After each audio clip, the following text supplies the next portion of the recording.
12ویں پارے کے اندر تسلسل کے ساتھ حضرت نوح علیہ السلام کا، حضرت ہود علیہ السلام کا، صالح علیہ السلام کا، پھر حضرت شعیب علیہ السلام کے مختلف قوموں کا تذکرہ ہوا۔ خاص طور پر اس وقت ہم بحیثیت پاکستانی جس مصیبت میں پھنسے ہوئے ہیں، ہماری اقتصادی معاملات وہ جتنے کمزوری کا شکار ہیں، حضرت شعیب علیہ السلام کے وہ قوم کا جو حال ہے، اگر ہم وہ پڑھیں تو سارے کے سارے وہ امراض جو وہاں پائے جاتے تھے، وہ سارے امراض جو ہے وہ آج ہمارے یہاں پائے جا رہے ہیں۔ ٹھیک ہے، اب اس میں میں آپ کو مختصراً آپ کے سامنے وہ رکھتا ہوں، اور آپ دیکھیے کہ کس طرح حضرت شعیب علیہ السلام کی قوم میں جو امراض پائے جا رہے تھے، اس کے لحاظ سے ہماری قوم میں مماثلت ان میں اور ہم میں کس طرح ہے۔ ان میں جو مرض پایا جاتا تھا عزیز دوستو، خاص طور پر نوجوانوں،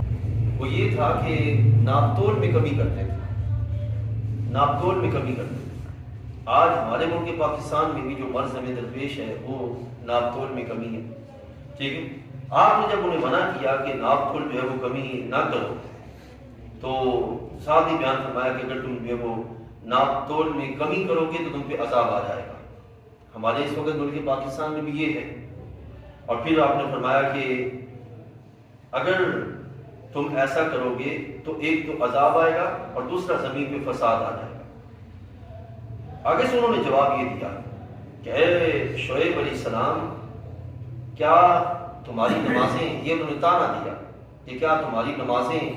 تمہیں اس بات کا حکم دیتی ہیں کہ تم ہمیں یہ کہتے پھرو کہ ہم اپنے باپ داداؤں کا طریقہ چھوڑ دیں؟ یعنی کہ جس روش پر انہوں نے اپنے باپ داداؤں کو چلتے ہوئے پایا،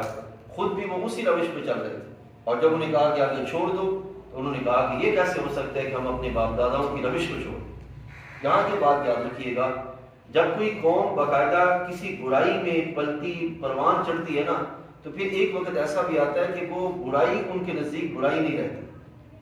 وہ برائی ان کے نزدیک جو ہے وہ اچھائی بن جاتی ہے۔ شیطان جو ہے وہ برائی کو مزین کر کے پیش کر دیتا ہے۔ اور آپ مارکیٹ میں چلے جائیں تو باقاعدہ آپ کو ایسے لوگ ملیں گے جو یہ کہتے ہوئے نظر آتے ہیں کہ جناب ہم برائی کی قوت پہ بیٹھتے ہیں اور برائی کی طاقت سے اٹھتے ہیں، سارا سلسلہ جو ہے وہ برائی کے لحاظ سے چلتا ہے۔ رب تعالیٰ جل وعلا نے ان کے لحاظ سے یہ بیان فرمایا۔